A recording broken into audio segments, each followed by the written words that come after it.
Boys, we've got to start normalising talking. We've got to normalise men having problems. We have to normalise talking to each other. Make it normal. I bring this up because it's upsetting. I'll show you a picture of my mirror. I had a lad knock my mirror off the other day on the van. Just this one on the driver's side. Bless him. He's a good man. Very good guy. Things were tense at the beginning because I thought it was done in a certain way where he wasn't going to say something. A few words were exchanged. It weren't until I saw a situation, I recognised myself in him, that I sort of pulled him to one side and said, look, how's everything going? I won't name him, but he's a good lad. And he just told me he's having a bad day. It's just been one of them days. I'm really sorry. I said, look, come on, let's talk about it. So he told me a few personal things. And what he was trying to do was he was trying to be strong for his mum and his grandma. Exactly what I used to do. So, bless him, he's kept all this in. Things pile up on top of it. He was putting off talking to his mum and grandma because he didn't want to look weak. And that's when you start making mistakes. So whether it be at work, whether it be in your marriage, relationships, friendships, road rage, we all have these bursts, don't we, where, for me, it used to be road rage or getting into arguments with people. It'd always be, I get so angry at something, and it was never the situation, it was never that person's fault. It was obviously always more deep-rooted, but that person, in the moment, you are my vent. This is where it's all coming out. You're getting it. And afterwards, I always feel like shit after. I always feel terrible for it, guilty, to the point where I probably end up going and apologising to the person. But he made a mistake. That's all it was, a lapse of judgment. He was inside his own head. The mirror got knocked off. He's since been lovely about it. And it's not until after talking to him that he said to me, he says, yeah, I didn't realise that men's mental health was a common thing. I've never heard someone talk about men's mental health. And he must be in his 20s, bless him, and it's just one of them things where I've only just started to realise that now, 36 years old. And it's a shame that these lads are coming up now, and all they have are people like Andrew Tate, for instance.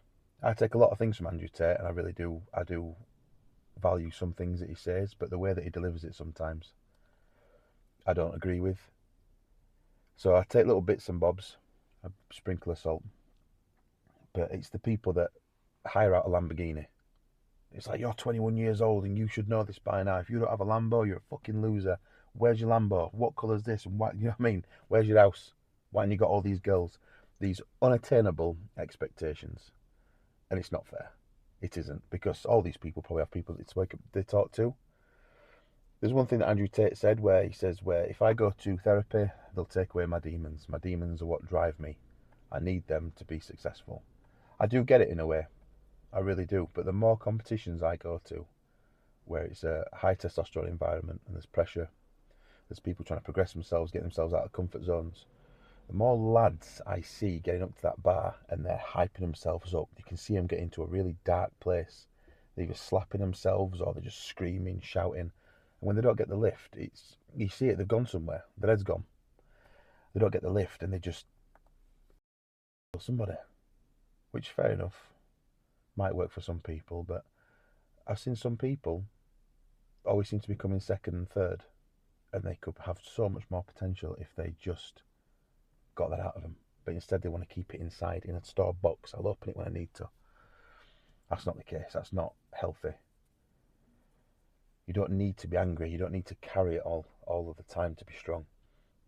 So, one of the conditions of the wing mirror, I say I keep it as cheap as possible if he opened up to his mum. So he did. He doesn't show weakness at all. If anything, it shows strength. Do you know what I mean? Just to be like, look, mum, missus, husband, whatever. I'm still here, still strong, still going to provide and protect, but I just need you to know I'm struggling a bit. I've had a bit of a wobble. This is where my head's at. And as soon as you get it out, half the time the person that you have to say something back to you doesn't have to be someone's opinion. Just as you speak it, you answer your own question. You resolve your own issue. You'll be talking away, just jabbering, and suddenly it'll be a, holy shit, thank you. For what? Just get it out, man. Don't keep it in. Don't think you're being strong and hard and being a big man like they used to do back in the day. Our granddads used to have working men's clubs. They used to go to work. Do you know what I mean? You go to working men's clubs, they'd all be pissed all the time. That's how they used to get over it. They weren't stoic, weren't honourable, it weren't masculine, it weren't hard, it weren't anything. They would just go home, get pissed. Missus would probably get a black eye. Kids would get shouted at and told to fuck off. Do you know what I mean? They portray it in such a positive, motivational way, but really dark times, terrible times for them lads, and it's not the same anymore. And there's more relationships ending now because lads have egos and they have, I say, demons because they don't want to show weakness. It's not that. It's not my trauma. It must be you. It's not me, it's you. Fuck you. I'm alright. I'm not weak. And I see people breaking up all the time. Breaking up all the time. And it's all people that have been together since school. Just talk, man. Talk, talk, talk. Just bring it up. And you'll realise that there's so many people out there that are going through the same thing. It just needs that one person to go first in the conversation and you'll see it. Once you bring it up, you'll notice people in the room will be like, ooh, fucking hell, here we go. He's talking about that thing again. Ooh, shit. Ooh, didn't know you went to therapy. Fucking hell, you're being very vulnerable. Wow, all right. Didn't know you could do that. The next thing you know, it's like, oh, I do therapy. Oh yeah, I'm struggling.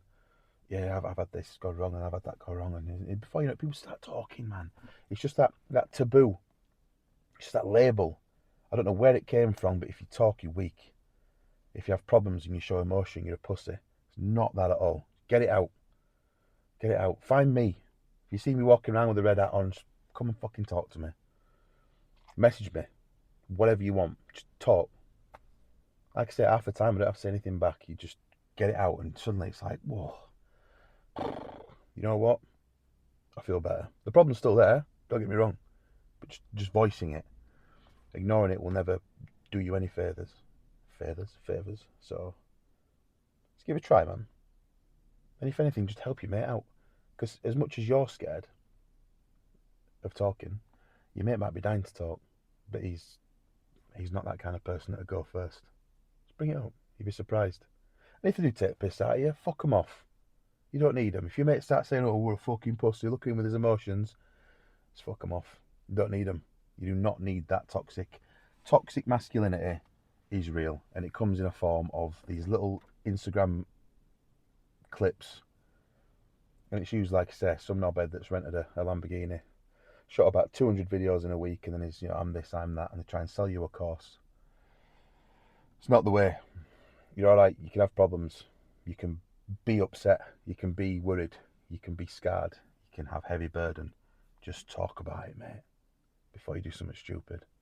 If it hadn't been the wing mirror on my van, the guy might have run a kid over. He might have messed up at work, somebody, himself. And that's terrifying. So, it's not worth it. It is not worth it. Talk. Alright? Just try it. Make it normal. Normalise it.